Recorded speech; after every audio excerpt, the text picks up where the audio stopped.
Flex your business with an American Express Business Gold Card. You'll earn 4 times membership rewards points on your top 2 eligible spending categories, like transit and electronics, each month, on up to $150K in combined purchases per year.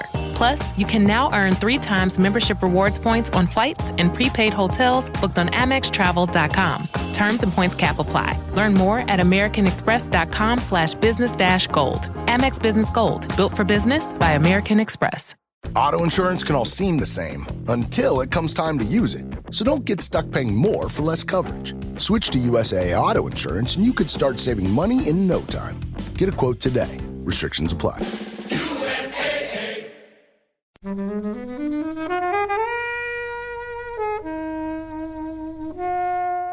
I think it works really well for a small screen because in the darkness... It's really claustrophobic. Yeah, right, in the darkness, watching that, like we watched it with the lights on, but I imagine like with the lights off in a dark house, and then after you turn it off and you just hear sounds in your house. But people you're like on your that. Own. So I my guess God. that might be an argument why it would be good on a big screen.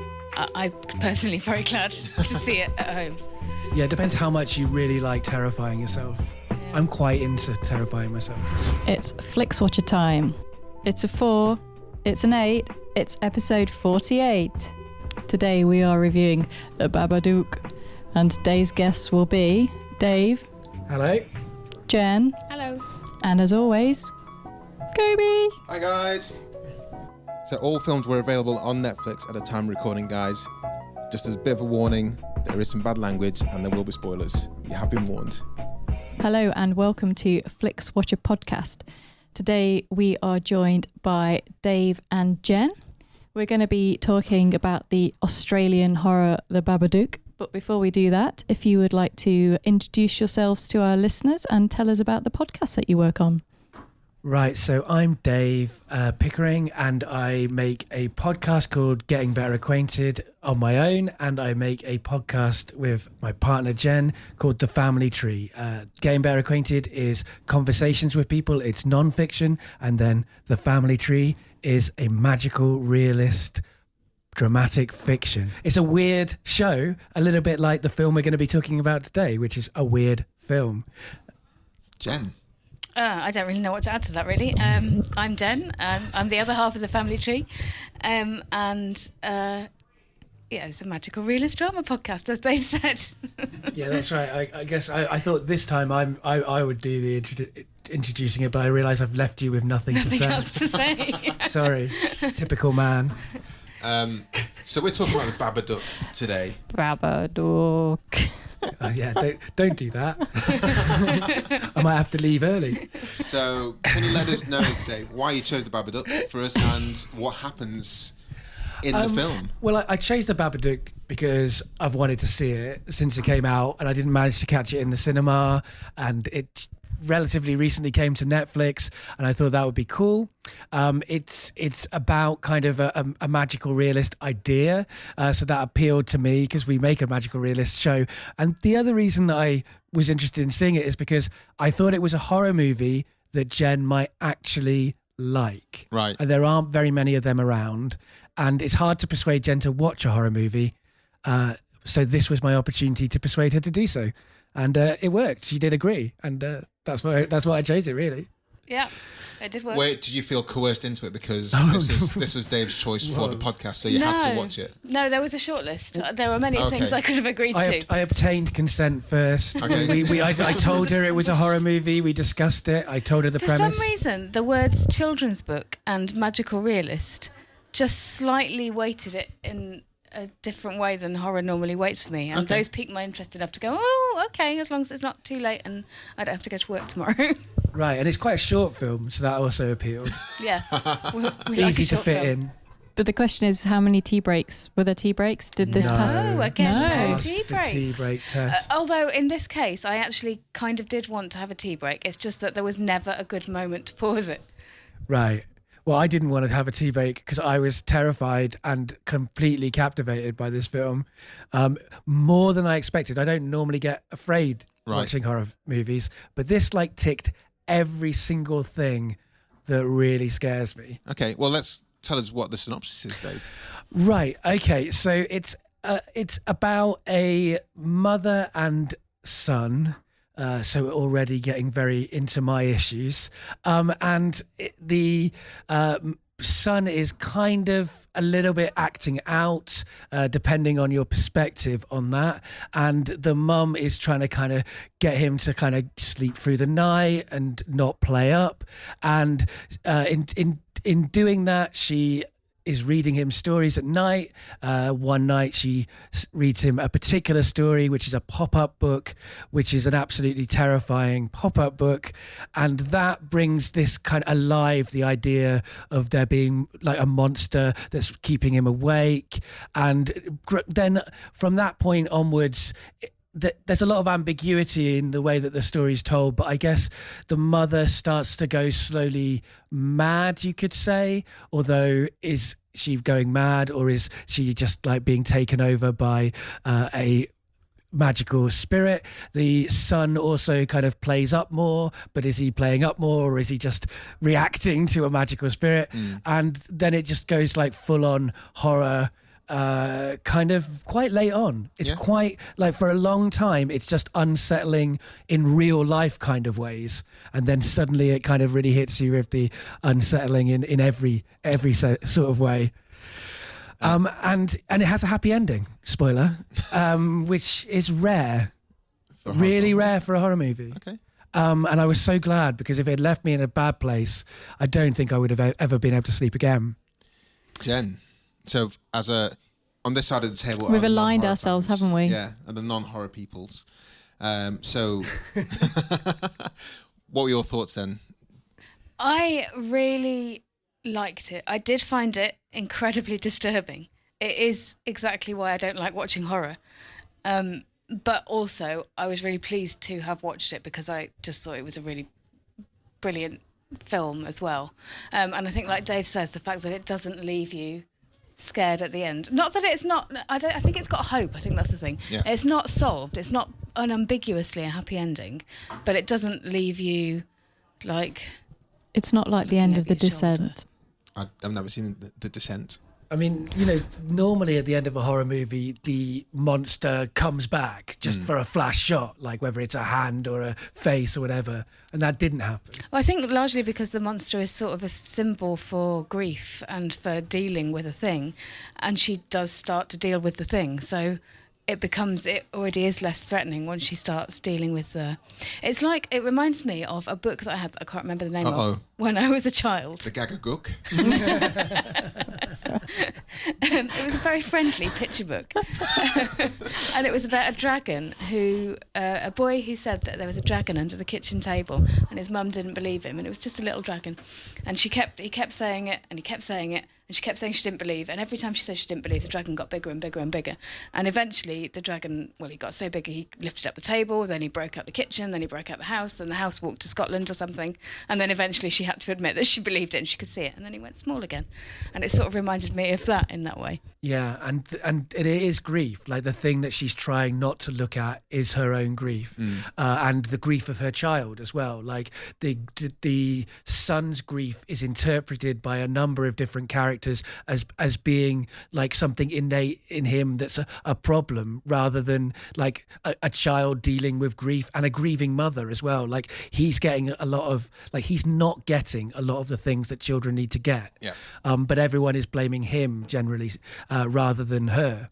And in a way, part of the process is her recognizing that she's responsible to him and he's responsible to her. Like, that's one of the things I really like about it, even though it really plays with grief and trauma and madness and all of these things. They come through for each other ultimately, even though you think they won't, even though you think that they're going to damage each other, these two people. They find a way through this trauma, which I found very good from my point of view as someone who's experienced some of the kinds of trauma that is occasionally referred to in this film. Like, it's really nice to see that in a kind of, played out in a way where people, there's darkness, but they also they love each other. The love overcomes the trauma, right? In a way. Doesn't the son at one point say, "I'll protect you, Mum, if you protect me"? Yeah, they make that pact. Yeah.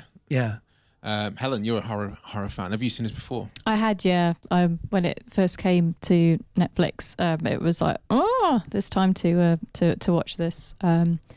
It's a really interesting film. think for quite a few horror fans, the lack of horror and it's such a multi-layered, clever film. They didn't quite get it, so it's a strange film for a horror fan. Right. I think. I didn't realise the first time I watched it that it was written and directed by a woman. And when you kind of know that, it's even more interesting. I think I enjoyed it more the second time round that I watched it. There's just so many brilliant moments in it. It's very creepy. The performance in it from the main character, what's her name? Well, her character's Amelia. In it, she's great, and as we'll find out when we come on to people's sort of responses on Twitter, I didn't find the kid that annoying. I know a lot of people have had real problems with him, but I didn't find him annoying. He's kind of meant to be a little bit irritating in the way that you can kind of side with Amelia and everyone around you, but he's not purposely annoying in that way. So try not to sort of get into, oh my god, this kid's really annoying, because I think that's the character he is. Right. Be, I mean, he reminded me of myself as a kid in some ways, so I obviously don't want to write him off. Yeah. And also just reason. Kids. I definitely found the first 5 or 10 minutes before we really got into anything going, oh god, kids are annoying, rather than that kid's annoying. For context, Jen works in a primary school, and I used to work with the under 5s. Those are lovely children. Yeah, and I used to work with the under 5s, so we've both had quite a lot of experience of troubled or problematic kids. Yeah. And I thought that it did it really well. Before the horror stuff started, it was like, this is very well observed realism. It actually really makes you think about those children as well, actually. We were saying that, weren't we? It really gives you an awareness of the context that might be going on for somebody for the problem kid at school. I would hope that some people might re-see those problem kids as a result of this film, although I don't know, because it's a very terrifying film, so you might just be too terrified to think about that. Because you've seen it before, haven't you? I've seen it before, yeah. So with the kid side of things, I thought, for me, it wasn't a case of, this is a child actor. This was an annoying kid's character in the film. So I wasn't thinking, I wasn't against the kid at all. I just thought that the kid's got some issues that he's dealing with, and that's the character he's played, and the child actor is playing him very well. So I think, but I'm not sure if the people's reaction to him on Twitter, which we'll get to later on, was as a result of they just thought he was an irritating kid, or they didn't like the actor and the way he was portraying the character. I'm seeing when I rewatched Harry Potter, the first one, I just thought, these guys are terrible. Well, they are terrible. I didn't like it. I mean, they are legitimately terrible performances in the first Harry Potter film. I don't think that this is on the same level as that at all, and it's a much younger child, so showing you up, Daniel. But I get. Performances are a really personal thing. So sometimes people chime with you or they don't. But I think the film wants us to not like the kid at certain points. Oh, yeah, definitely. And not like the mother at certain points. And it plays with both of those things. Like, your sympathies shift around between the mother and the child, and even the sister, like the aunt character. Sometimes you kind of sympathise with her, and other times you're like, whoa, I do not sympathise with you at all. And that's one of the nice things the film does in general. And it does that with all of the characters. Like, the first time you meet the kind of authorities, you feel like they're quite sinister. They're trying to split this family up. The last time you meet them, it's not like that. And so that's one of the things I really liked about it. It's quite like, everybody's very rounded, everything's very layered, which was really enjoyable. Which I don't think we're making this film sound as terrifying as it was, though. Okay, I mean, maybe I'm the only one who is really terrified. Let's go into the terror thing. So it was an interesting point you made, Helen, about it's not scary, or it's not a horror fan that horror fans would typically go into. Because I really enjoyed this film the first time, and when you suggested it, Jen, I thought, yeah, I'll watch it again. That's really cool. Typically, I think my objection to horror films generally is not that I'd be scared by them. It's more that I think they're a bit naff in a lot of places. Right. And this wasn't. That's fair. This wasn't naff. This was like, the first time I watched it, I was like, fucking hell. Yeah. It reminds me of Don't Look Now. If I think of a horror film that I could compare it to. That for a long time, I have seen it at all. That's the one with Donald Sutherland. That's right. Yeah, that's right. Beautiful It is film. like that, though. It is like that. That It sort of horror that's kind of, I don't even know how to comes describe out it of really. real, It's- though. Yeah. It comes out of trauma as well. It comes out of grief. And They're both like. It Follows as well was one for me that I really, really liked as a recent kind of horror film. Yeah, I mean, and I think it's a strange film because it reminds you of those kind of horror movies. It also reminded me a little bit in some ways of Candyman, but it also like speaks to like real films like Room, right? Yeah. Like I think Room is very similar to this film. Like, you know, a mother-daughter, a mother-son rather relationship, and being sort of trapped in a location in a house, and all of the trauma.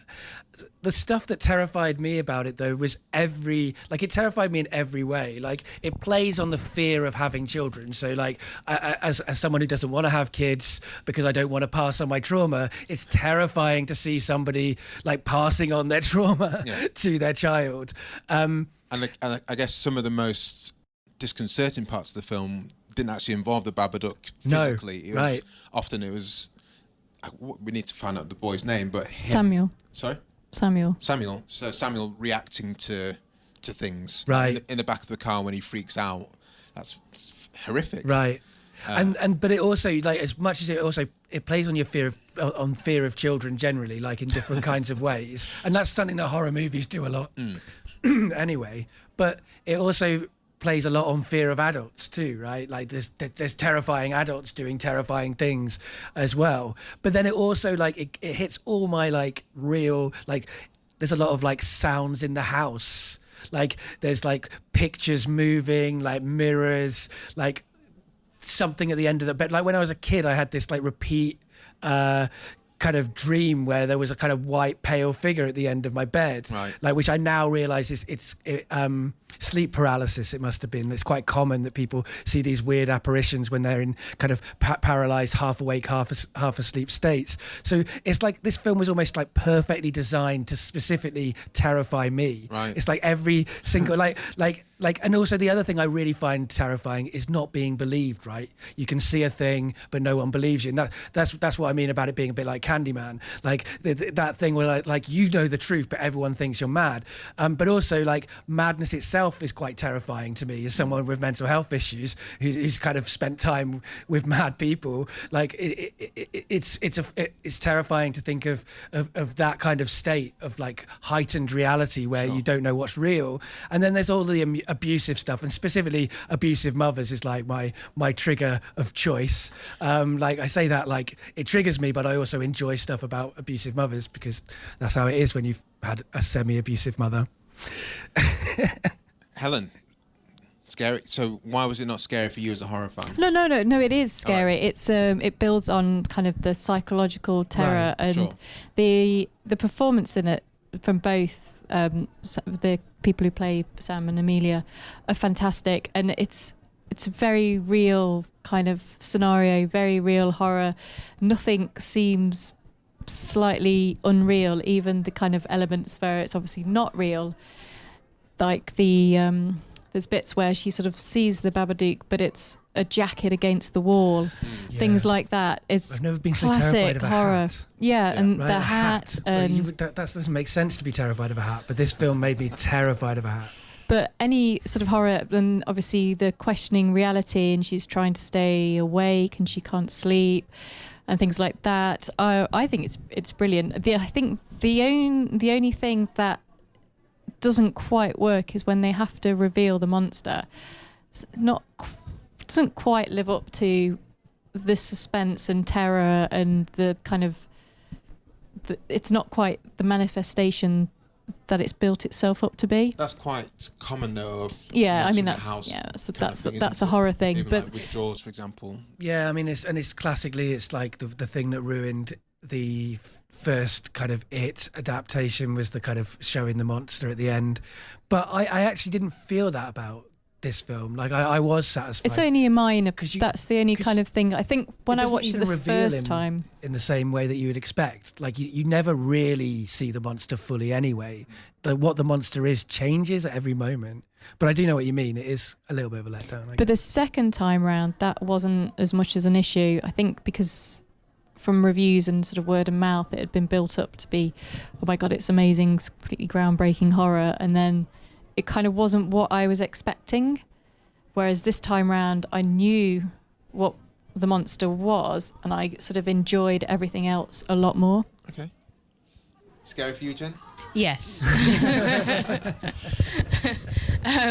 I think it was really for me, what really scares me is a sort of a lack of control, losing control. And what this really does well, I think, is it lets you as the viewer see what's happening really clearly, while also completely understanding how they're not seeing what's happening completely. It reminds me of The Yellow Wallpaper by Charlotte Perkins Gilman. It's a novella, I guess you would say. Yeah, it's a short story. And it's about a woman who has been. I think it's Victorian, and it's her husband's put her, sort of sent her off to get unmad. But it's that makes her mad.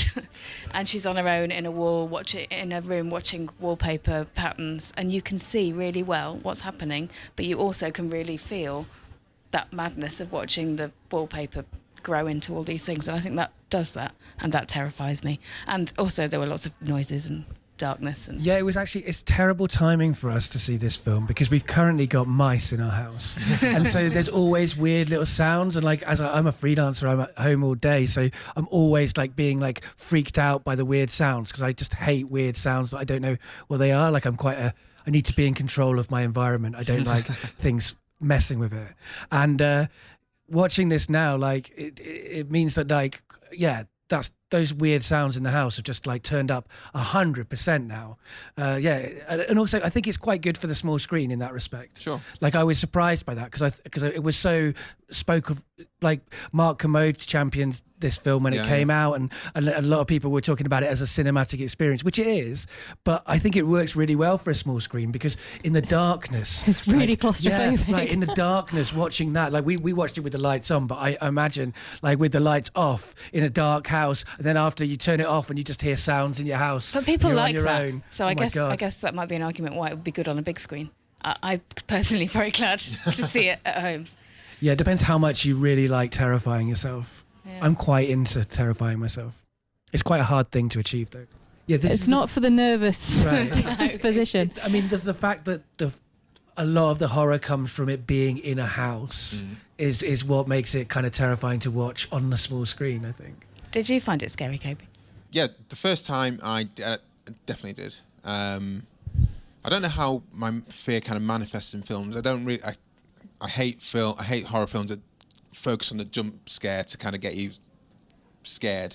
But this kind of preyed on this kind of impending doom and things happening. Yeah. And I've never been more terrified, like you say, of a hat just falling down onto onto the floor, or the cloak falling down. But it was scary. I mean, I guess there technically are jump scares in this film. It's just the jump scares feel really earned. Like you say, they're subtle things. They are. I also don't think it. I see what you're saying about that, and I think maybe that's one of the things I don't like about traditional horror, normal horror, common horror, standard horror, mainstream horror. Is that it's trying to scare you. That's its point, and I don't think that was the point here. The point was to tell a story about a scary thing in a scary way, but it wasn't to scare the audience per se. Yeah, the horror elements are less scary than the realistic elements, I think, and it's almost like having those horror elements kind of allows you to look at the real stuff better. Sure. I mean, that's what magical realism is trying to do, in my opinion. Like, that's what we try to do in the Family Tree, is to kind of like use the magical stuff to make the real stuff more real. And this film does that incredibly well. Should we head to the scores, guys? Yeah. Absolutely. Hey there, Ryan Reynolds here. It's a new year, and you know what that means. No, not the diet. Resolutions.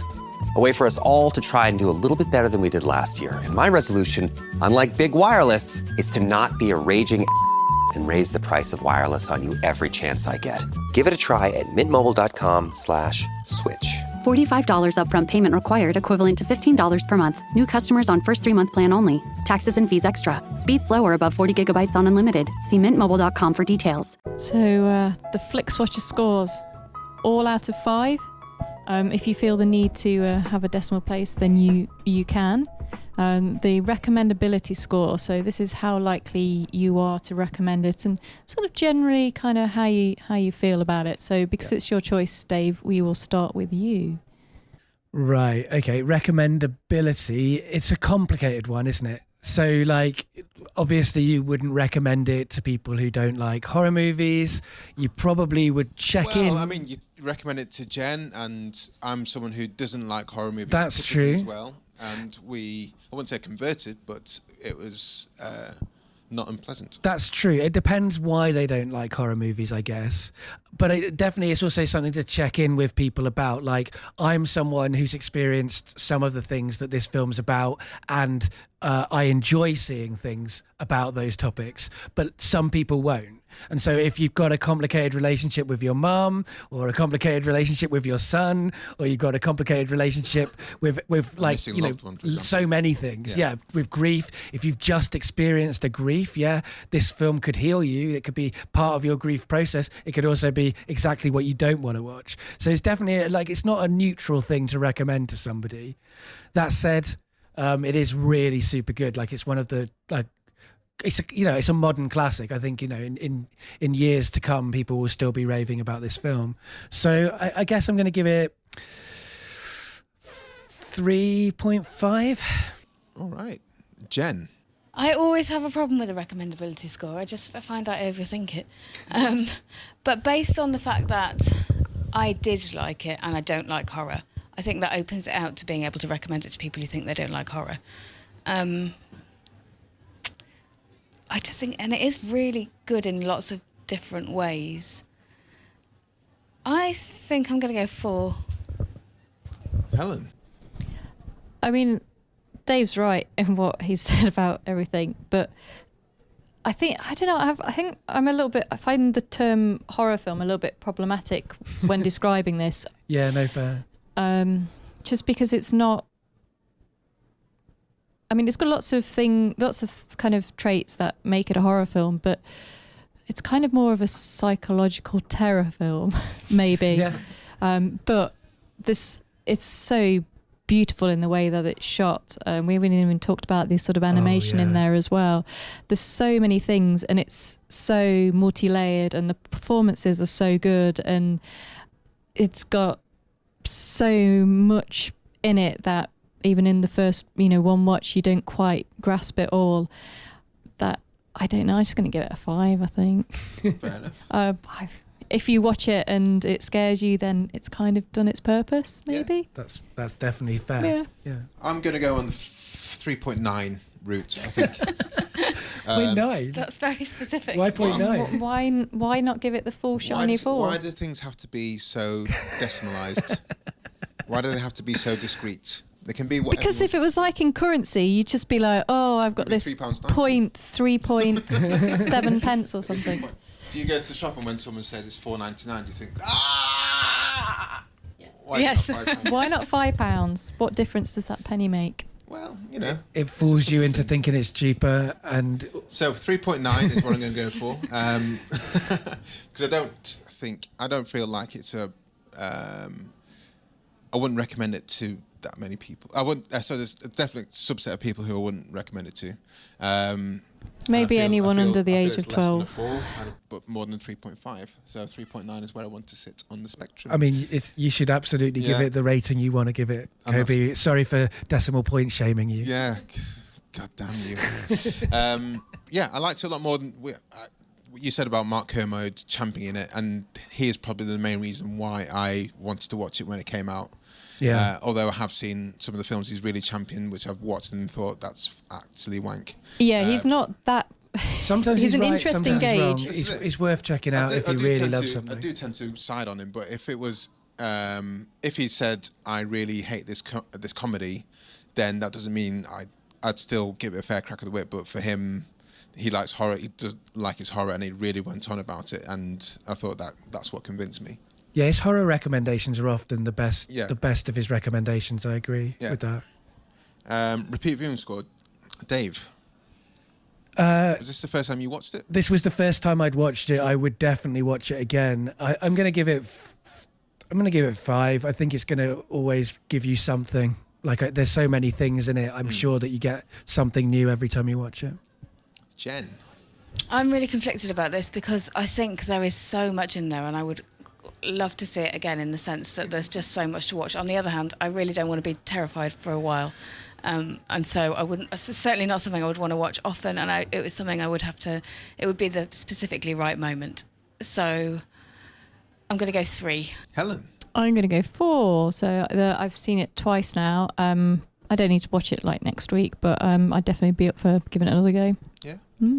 I go 2.5. I'd probably watch it again. Don't know when. Wouldn't be averse to watching it again, but it's not going to be at the top of my list. What about like maybe an immersive Babadook screening? Or like a secret cinema.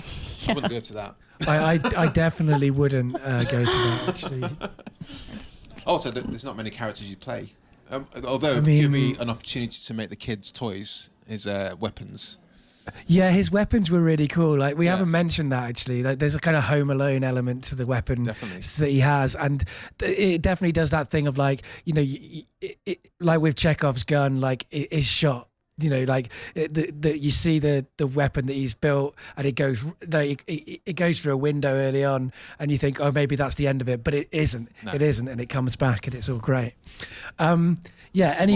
Small screen score. I think 5. Like I said before, I think it's the perfect thing to terrify you on a small screen. I think more than most horror films I can think of, it's perfectly suited to terrify you at home. Jen? I think that, well, all the things we already said really about it being, I'm definitely glad to watch it at home. I definitely want to watch it on a small screen. That said, I think there were some really visually nice things about it that, although I wouldn't want to see them in the cinema, it would be good to have seen them in the cinema. I think it did really interesting things with light. Yeah. And that would probably be really impressive. It almost had 3 acts of light, I thought, like with light, a sort of a beige tone and then dark and then light when the hope came through. And there was lots of colour things that would have been nice, and probably the sound would be really good. So I think you probably do lose something from watching it on a smaller screen, even though I'm pleased to watch it. So I'm going to go 4 for that one. My small screen score wasn't intended to imply that people wouldn't enjoy it in the cinema, though.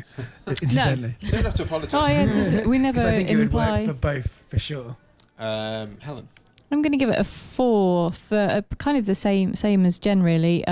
Watching it at home on quite a small screen, it adds to kind of the claustrophobic element, and because you're watching it in your home, it's a bit like if you've ever watched The Ring on VHS. Is that kind of brings it very close to home. But also I would have liked the opportunity to have seen it at the cinema, because I do enjoy a collective horror watching experience. I find them quite fun. I'm going to go 3.75. Just to annoy me. just to please myself. I think I really like what you said there, Jen, actually. When thinking about this the first time, I think I could have just perceived it as almost like a standard indie film where the story is more of the film, but it is actually subtly beautiful and subtly well set up in a lot of the shots. Like in the bedroom, for example, she's looking into the distance. It's a small bedroom, but it seems like it's 2 miles long. And that's where the Babadook comes out from when he manifests and things like that, and things like when she's asleep and they're under the covers and things like that were really shot and that's lit. Really brilliant. So it's not a flashy film, but it's very subtly beautifully shot. Why not saying complicated word forms? So I think it would be quite nice on a larger screen. So I'm going to go for a 3.75. Engagement score. I mean, just looked at me with I was dissatisfied face. Because you don't like decimal points. I mean, to 0.5 is fine, but I don't know how you in your mind. I'm an engineer, man. You rarely do you have. I mean, such a discreetly. Decimal points can be important if you're judging something. There's actually people, rather than like if all of the film directors were sat on the table like waiting for your scores, then you might want to give them higher marks. But like you have to then still differentiate who's the winner, right? So decimal points do have a purpose, I think, in scoring, as much as I also like a kind of definitive number. Speaking of which... Does pi and phi and those irrational numbers, do they freak you out? They're just... I mean, you what's can't with give the rest of the bit that isn't there? I mean, you can't give it a pi... Like, I couldn't give Two it people have pi given for... pi. Have they? Really? Was that for the film Pi? that's the only... Yeah, that's the only acceptable time are you going to be time. acceptable to give it pi. Adam Buxton gave pi for a score, and someone else gave pi for a score as well. Right, I well, can't remember, so. I retract that. You can give pi if you want to. Engagement of score, course, though. everyone can do what they want to as long as it doesn't hurt other people. So, right. Engagement, I'm going to give it a 5 because I was absolutely engaged at every moment with that film. It might be specific to me, as I say, it's like a particular tick box of my own personal terrors. But I think that it's probably a bit more universal than that. I think it is really engaging. Even if you don't enjoy it, I think you'll be engaged by what you're seeing. Yeah, I'm going to give it a 5 too. I thought it was... I didn't wander at all. It was a really beautiful film, really terrifying film, really engaging film. Helen? I think once you get kind of... If you're into this from the start, then there's no way that you're not going to stay engaged through all the way through because of the way that it builds tension and it builds the story. If you're sold on it from the beginning, you're going to stay with it. Yeah. Second time round, because I'd seen it before, I wasn't as engaged the first time round. So being faithful for that, I'm going to give it 4.5. Yeah, I'm along your lines there. The first time, yeah, if you're with it after the first 10 minutes, you're in it. Yeah, and you're just sucked in. Sucked into it. The second time, I don't know why, but I broke it across 2 sittings, not because I was scared, but just because that's just how my time kind of rolled, and that did break the concentration. And also, I guess I think I was waiting more for certain things to happen than to let it envelop me. So I think for the reason of subsequent viewings, I'm going to give it 4.1 for engagement score. But the first time it was well up there, I guess. And we get a score overall of 4.14, which is... That's a pretty solid score. Good, yeah. Anything over 4 is... Yeah, it's good. Very good in this, in the Flixwatcher score. In the world of our scoring. Absolutely. Yeah. Shall we see what people on Twitter are saying? So when we record, if you are following us on Twitter, then we will sort of say what we're going to be recording, and it's your chance to give us a little review and a little star there as well. Yeah. We always have a nice little GIF for you as well. Yeah. So we said to people on Twitter, we're reviewing the Babadook. Have you seen it? We'd love to hear your thoughts and include them on our podcast, Flixwatcher. If so, give us your 5-star rating, a short review, and retweet as well. So, Dave, do you want to take the first one? Name the podcast and... Yeah, that's the Skip to the End podcast said, great horror, but the kid is the most annoying kid in cinema history. That ruined it for me. So 2 stars out of 5. See, that's what I was saying before about kind of your general horror fan. I'm wildly generalising, but that sort of came out as one sort of side was like, yeah, the kid was really annoying and it wasn't really that scary in the end. I think there are much more annoying kids in the history of cinema. Yeah. I respectfully suggest that to you. Even I watched Home Alone again recently, and I was like, when I was a kid, I loved Macaulay Culkin, but rewatching it again, I was a bit like, you're a bit of a dick, mate. Jen, do you want to take the next one? Next one's from Josh Hickman from @ReffingMovies.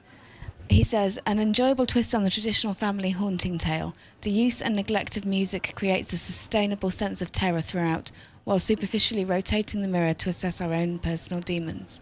Child a bit capricious, but ably held together by Essie Davis, there's his name. 4 stars. That making the most of the 280 yes, characters. Yes, that's a very long review, very thought out. It's a good review, though. Yeah, absolutely. Do you want to take the next one? Helen, shall I take this next one? I'll do this one. This one is Mark James @MarkJamesPoop. 1 star, and that's for cinematography. Oh, Mark, what didn't it do for you? I know, yeah. A Beardo Talks film, Captain Beard 93 says, the real horror is the child. so fucking annoying. Kind of interesting concept on grief, nowhere near the hype it generated. 2 out of 5. I'm so surprised. there is a bit of a Beverly. backlash against people hearing it's the best film ever, and Yeah, that happens. I mean, that's what happens with films. I think you're either going to love this or be a bit kind of like annoying or not quite what you were expecting. I think there is often that thing of people coming to some property new without any foresight and making their own opinions up. But if someone says this is the best thing ever and it isn't for you, then obviously you downgrade it a fair bit.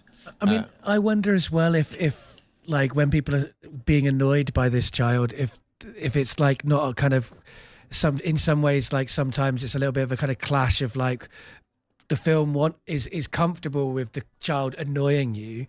And that's a kind of deliberate thing. But like, if you're not kind of thinking that's what the film is about, then that might be like an annoying thing for you rather than something that you embrace. So I wonder if there's something in that about the responses that people are having to the child. Next one, Dave.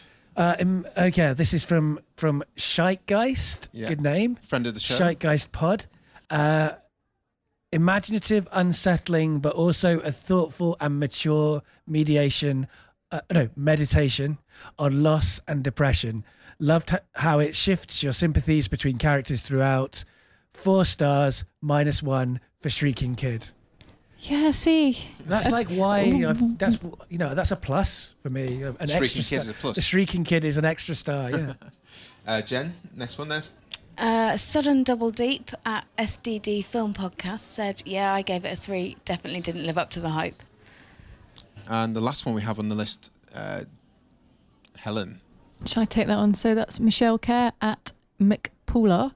I take the kid being that aggravating to highlight the mother's plight and to blur what could have been exaggerated by mental illness. Effective 4 star. And I think I'm just going to say one last thing about the kind of, by the end of it, the roles have reversed a little bit. So he becomes less shrieky and erratic, and she more. She does that more. Yeah. So I think if you did really enjoy it, but you find the kid a little bit annoying, maybe watch it again, because I thought that the first time round and the second time round completely changed how I watched it. Sure. Right, it's definitely one of those movies where once you know the story, you can see different sides to the earlier parts. Yeah. And I think that's a bit of a key in that. I think you said it earlier on, where they said they'll look out for each other. Yeah, and she if you doesn't. Yeah, exactly. And then they do, and then you do see that change in behaviour from him. Guys, I think we should wrap up there. Let us know where we can find you online, all the places on the internet. We are at Family Tree Pod on Twitter. And we're at the Family Tree podcast.co.uk online, or you can find the Family Tree at anywhere that podcasts go to hang out on the internet. I'm also at Getting Better Acquainted. .co.uk or anywhere that you type Getting Better Acquainted into your podcast search engine of choice, and you can find my other stuff that I do at Dave Pickering Storyteller.co.uk. Where's your website, Jen? On the spot moment. I think it's jadamthwaite.co.uk. And, try it. Yeah, and you can find me See on what happens and let us know. Yeah, you can find me on Twitter at GooseFat101, and you can find Jen on Twitter at jadamthwaite. She knew that one. I know. Fantastic. Thanks a lot, guys. Thank you. Thanks very much for having us. Bye. Bye. Cheers, guys. You were just listening to the latest episode of Flixwatcher podcast. Thank you to Brendan Russell for his sublime editing skills. Mighty People for the tunes you can hear right now. Please do come to iTunes and find us, like, subscribe, share with your friends. Find us on Twitter at FlixWatcherPod and our website, flixwatcher.tv.